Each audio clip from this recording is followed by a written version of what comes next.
Assalamualaikum warahmatullahi wabarakatuh. Salam sejahtera untuk kita semua.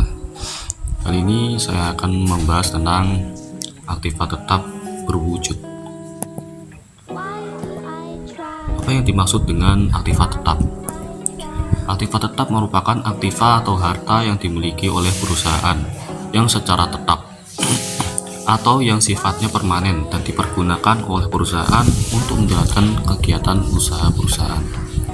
Dalam akuntansi, aktiva tetap berwujud meliputi aktiva-aktiva yang memiliki bentuk fisik dan digunakan dalam operasi normal perusahaan, serta mempunyai kegunaan dalam operasi normal perusahaan, serta mempunyai kegunaan yang relatif permanen.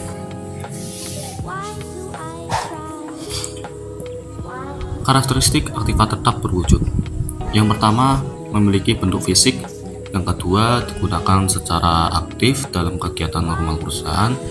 Yang ketiga, dimiliki tidak sebagai investasi atau penanaman modal dan tidak diperdagangkan. Yang keempat, memiliki jangka waktu kegunaan atau umur relatif permanen, lebih dari satu periode akuntansi atau lebih dari 1 tahun. Yang kelima, memberikan manfaat di masa yang akan datang. Akuntansi atas aktiva tetap secara umum dibagi atas 3, yaitu yang pertama akuntansi saat perolehan, yang kedua akuntansi saat penggunaan, yang ketiga akuntansi saat pelepasan. Penentuan harga perolehan aktiva tetap. Harga perolehan meliputi semua pengeluaran yang diperlukan untuk mendapat aktiva dan pengeluaran-pengeluaran lain agar aktiva siap digunakan. Penerapan prinsip harga perolehan untuk aktiva tetap. Yang pertama, tanah. Harga perolehan tanah meliputi harga beli tunai tanah, biaya balik nama, komisi perantara, pajak atau pungutan lain yang harus dibayar pembeli. Prinsip yang kedua yaitu perbaikan tanah, prinsip yang ketiga gedung, prinsip yang keempat peralatan. Konsep depresiasi aktiva tetap.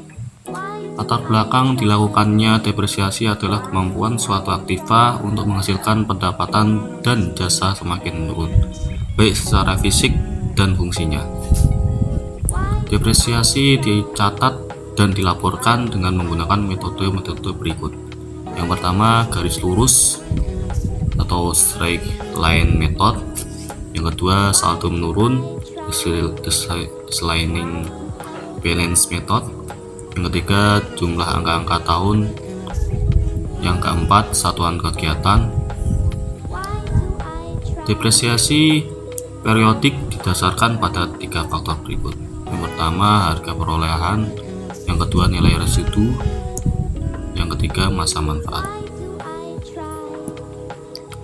Dalam metode garis lurus, beban depresiasi periodik sepanjang masa pemakaian aktiva adalah sama besarnya. Rumus yang dipakai adalah sebagai berikut. Harga perolehan didepresiasi adalah harga perolehan dikurangi dengan nilai residu. Pada metode saldo menurun, biaya depresiasi dari tahun ke tahun semakin menurun. Hal ini terjadi karena perhitungan biaya depresiasi periodik didasarkan pada nilai buku atau harga perolehan dikurangi dengan akumulasi depresiasi aktiva yang semakin menurun dari tahun ke tahun. Rumus yang digunakan sebagai berikut.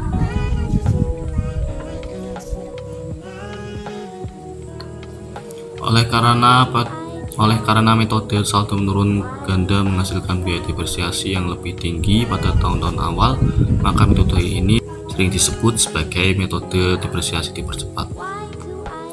Dalam metode, jumlah angka-angka tahun akan menghasilkan biaya depresiasi yang lebih tinggi pada tahun-tahun awal dan semakin kecil pada tahun-tahun akhir. Metode depresiasi yang dipercepat. Rumus yang digunakan sebagai berikut. Untuk aktiva yang ditaksir akan berumur 5 tahun, maka jumlah angka-angka tahunnya adalah 1 plus 2 plus 3 plus 4 plus 5 dengan 15. Depresiasi per tahun dihitung dengan menghasilkan harga perolehan didepresiasi dengan pecahan metode angka-angka tahun. Dalam metode kesatuan kegiatan, masa pemakaian aktiva tidak dinyatakan dengan jangka waktu melainkan dengan jumlah satuan atau unit yang dapat dihasilkan oleh aktiva yang bersangkutan. Metode ini cocok digunakan dalam depresiasi mesin pabrik. Metode ini sering juga disebut sebagai metode satuan hasil. Rumus yang digunakan sebagai berikut.